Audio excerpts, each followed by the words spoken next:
এরপরে আমাদের যেটা আছে সেটা হচ্ছে এখান থেকে স্মার্ট আর্ট। স্মার্ট আর্ট হচ্ছে ইনফোগ্রাফিক টাইপের। কি টাইপের? ইনফোগ্রাফিক। আপনি যেকোনো একটা ইনফরমেশনকে আপনি এটাকে কি চাচ্ছেন যে একটা এটাকে একটু ডিজাইন আকারে আনতে। আপনার যদি কোনো ইনফরমেশন যে আপনি কোনো বিজনেস ইনফরমেশন অথবা আপনার যেকোনো একটা ইনফরমেশন আপনি চাচ্ছেন কি সুন্দরভাবে প্রেজেন্ট করতে। যে আপনি একটা টিম করবেন, যে আমরা একটা টিম করব সেই টিমের মধ্যে কি থাকবে? ওই টিমের মধ্যে কার আন্ডারে কে কি কাজ করবে এই জিনিসগুলো আপনি চাচ্ছেন কি সুন্দরভাবে একটা ডিজাইনের মাধ্যমে প্রেজেন্ট করতে। আপনি তখন এখান থেকে স্মার্ট চার্ট এখান থেকে আপনি এটা করতে পারবেন। এই যে এখানে যেমন দেখেন বিভিন্ন ধরনের আছে। লিস্ট আকারে আছে, তারপর আপনার প্রসেস আছে, সাইকেল আছে, বিভিন্ন ধরনের স্টাইল আছে। আপনি যে ধরনের স্টাইল ইউজ করতে চান এখান থেকে করতে পারবেন। এই যে পিরামিড, পিকচার এখান থেকে আমরা যেকোনো একটা নেই, লিস্ট নেই। যে আমরা যেকোনো একটা লিস্ট করি।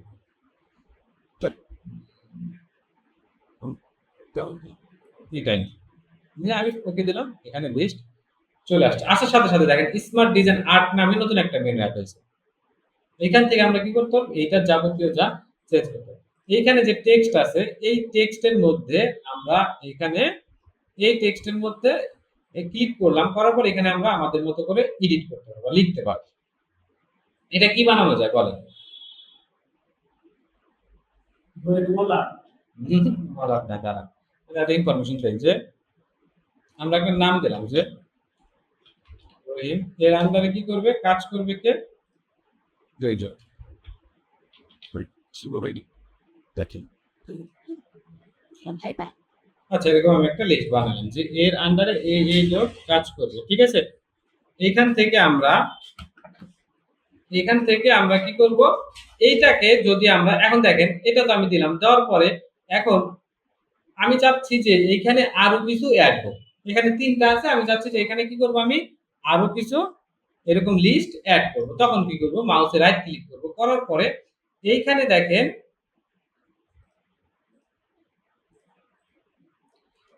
দেখেন আছে হচ্ছে অ্যাড শেপ, অ্যাড শেপ।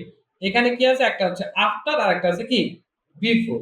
আমি যদি এখান থেকে আফটার দেই তাহলে কি হবে? পরে এড হবে। আর আমি যদি এখান থেকে বিফোর দেই তাহলে কি হবে? আগে এড হবে।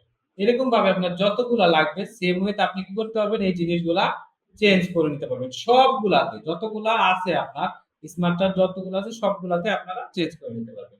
এরপরে আপনারা এখান থেকে চেঞ্জ কালার করতে পারবেন। বিভিন্ন কালার দেওয়া আছে দেখেন এখানে বিভিন্ন ধরনের কালার ভেরিয়েশন আছে। এখান থেকে কালার করতে পারবেন। এখানে বিভিন্ন ধরনের 3D স্টাইল দেওয়া আছে। আপনারা এখান থেকে বিভিন্ন ধরনের 3D স্টাইল করতে পারবেন। এখানে লেআউট দেওয়া আছে। এখানে জাস্ট আপনাদের ওই জিনিসগুলারই কি বিভিন্ন অন্যান্য ডিজাইন দেওয়া আছে এখানটা।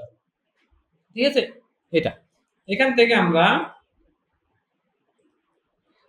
আমরা মুভ আমি যে একটা এখান থেকে নিচে চলে আসছিল না এটা? উপরে নিয়ে নিয়েছি। আমি এখান থেকে উপরে নিচে এভাবে কি করতে হবে? ক্লিয়ার? এই হচ্ছে স্মার্ট চার্টের অপশন।